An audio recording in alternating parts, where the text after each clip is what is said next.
Dimanche matin, église Bié-Massi.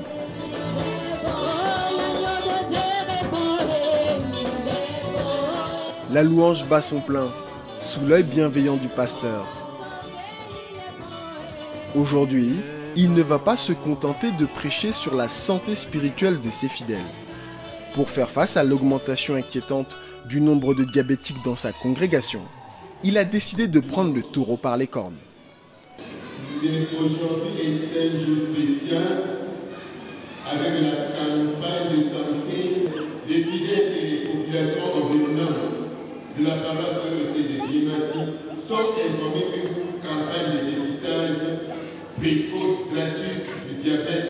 Une campagne de dépistage pour permettre aux fidèles de savoir si oui ou non ils sont atteints du diabète. C'est essentiel car au Cameroun, 3/4 des malades ignorent qu'ils sont porteurs de la maladie. Pour réaliser les tests, le pasteur a fait appel à Laurent Donkeng, un pionnier du dépistage. Il y a le dépistage du diabète ici tout à l'heure, hein. C'est gratuit. Monsieur Donkeng dirige l'ONG IPEST, spécialisée dans la prévention du diabète. Depuis 2009, il a diagnostiqué près de 6000 individus, un record. Une fois à l'église, il se met immédiatement au travail.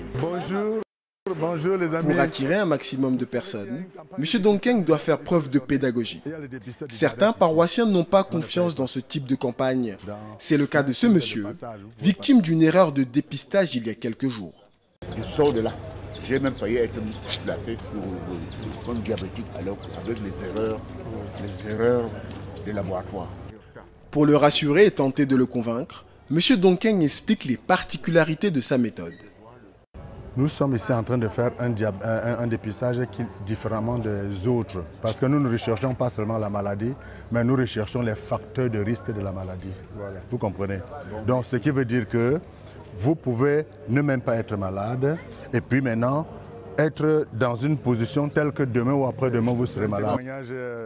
Rechercher les facteurs de risque pouvant causer le diabète afin de les corriger à temps. La meilleure méthode pour éviter de tomber malade. L'argument fait mouche. M. Georges décide de se rendre au dépistage.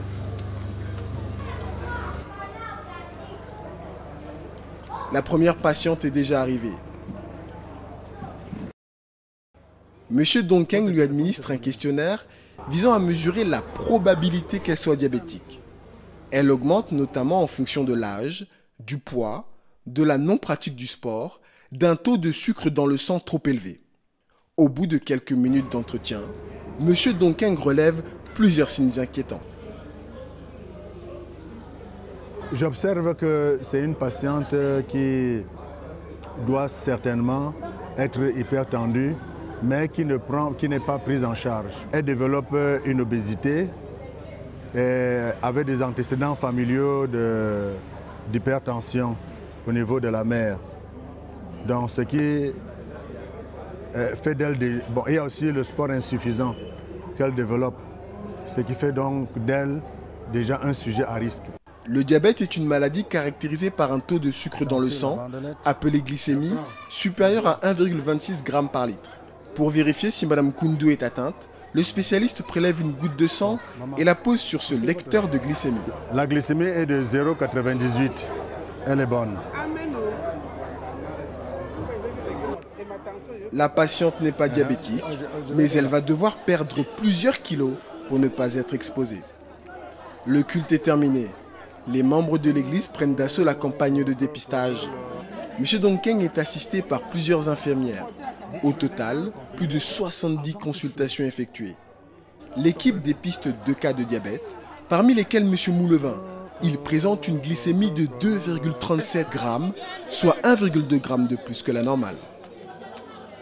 La glycémie est élevée. Tout à l'heure, le diabétologue sera là. Il va donner des enseignements sur le diabète. À 12 heures.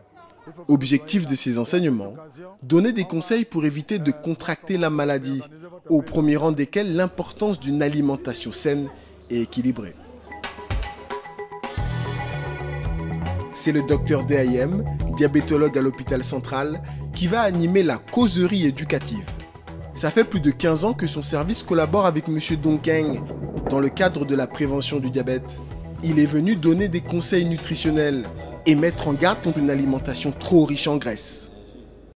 Il y a beaucoup de cas de diabète chez nous parce qu'on consomme de façon excessive les graisses. Donc, s'il y a un conseil pour éviter de prendre du poids et le diabète, c'est d'abord l'huile.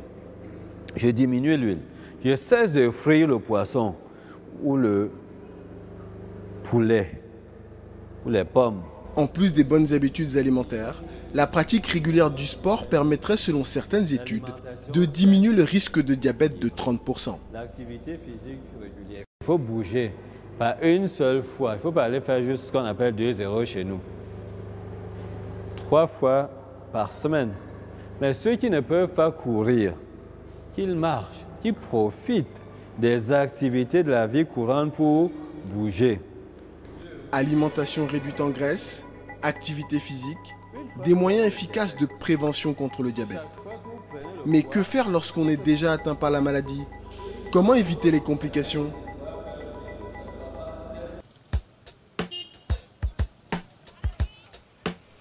Hôpital central de Yaoundé. Nous retrouvons Laurent Donkeng, le spécialiste de la prévention. Il est accompagné des 2 patients diabétiques dépistés hier.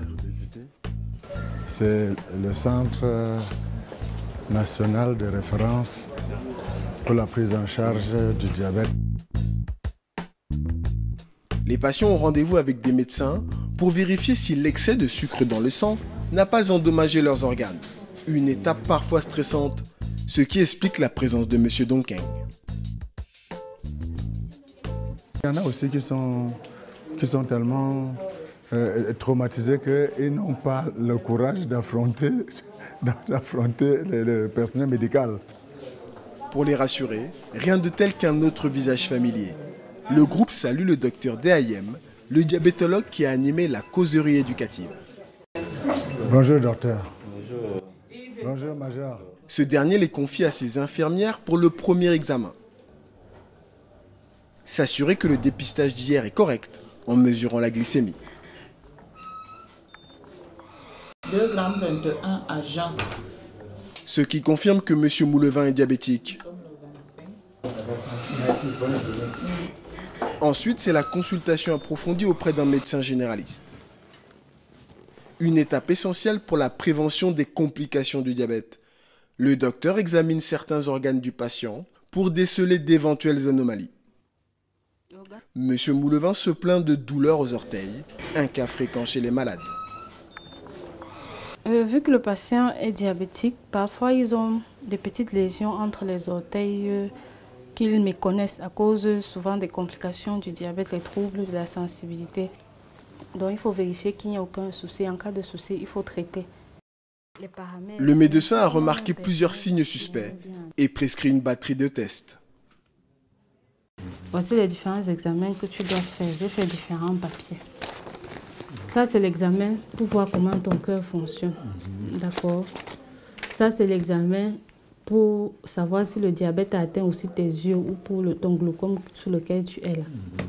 D'accord. Ça, ce sont les examens de sang. Et c'est en fonction de ces résultats-là qu'on verra comment adapter ton traitement. Suivre le bon traitement pour le diabète. Une question de vie ou de mort pour M. Moulevin et le million de Camerounais atteints par la maladie. Des Camerounais qui sont nombreux à croire à l'efficacité de la médecine traditionnelle. Alors d'après vous, pouvez nous dire quel est le meilleur moyen de soigner le diabète? La meilleure façon de quitter le diabète, c'est à l'indigène. L'eau avec laquelle on lave le ndolé, elle est très amère. Donc pour ceux qui ont un taux de sucre élevé, on demande souvent de boire.